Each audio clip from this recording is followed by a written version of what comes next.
चेन्नई में, तमिलनाडु में पेट्रोल करीब 111 रुपया के पास है, कोलकाता में 115 से ज्यादा है, मुंबई में 120 से ज्यादा है।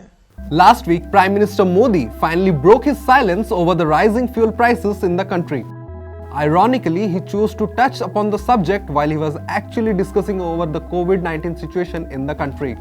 The Prime Minister came down heavily on the opposition ruled states, asking them to cut the state-imposed value-added tax on fuel. In fact, the Prime Minister, in a rather pointed attack, said 8 of the 10 states with the highest fuel prices in the country currently are not BJP-ruled states, and he questioned why these states did not cut fuel taxes. Now the opposition says this is unfair to pass the blame onto the states. Many state governments like UP, Gujarat, Karnataka, Goa, Uttarakhand, Assam, Manipur, Tripura and Bihar have reduced VAT on the fuel prices. States like Maharashtra, West Bengal, Telangana, Andhra Pradesh, Jharkhand, Tamil Nadu and Kerala have not yet reduced the VAT rate on fuel. Before we discuss if the states will be able to or are willing to cut VAT, let's have a look at the graph according to the Petroleum Planning and Analysis Cell. The line in blue is the tax imposed by the center, and the line in yellow is the tax imposed by the states over and above the center's tax load. Basically, there are two kinds of taxes on petrol and diesel in the country. The central government levies excise and cess on fuel, while state governments impose VAT. Different states impose VAT at different rates, which is why fuel prices differ across the country. In Odisha, the current base price of petrol stands roughly at Rs 57.49 paise per litre. Added to that, the taxes. The central excise duty is of Rs 27.90 paise and VAT stands around Rs 23.90 paise. Then there's a dealer's commission of Rs 3.90 paise respectively. So the current tax rate on petrol and diesel, center and states combined, amounts to a whopping 75% of the pump price of the fuel. So let's break it down and see who gets how much. As far as the excise is concerned, it goes to the center. The center has to share only the amount collected under basic excise duty.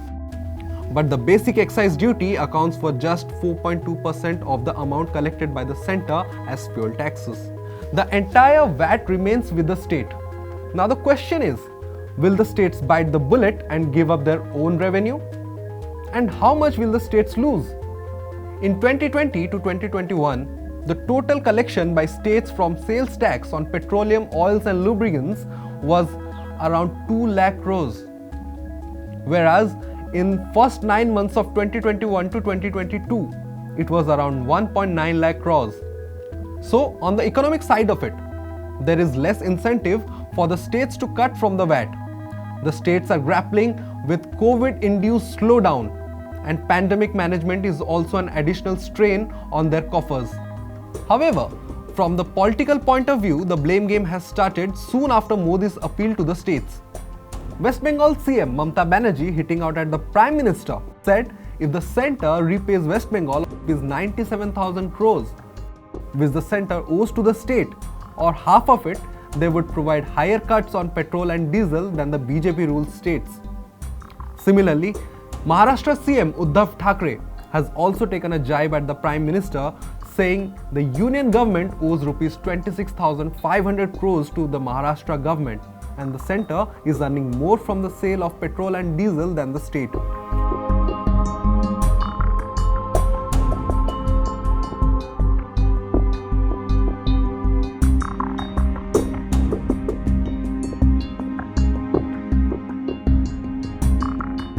So, the discourse now seems to have boiled down to a match of political one-upmanship. This is me, Ashish Kumar, signing off. For more such videos, subscribe to OTV News.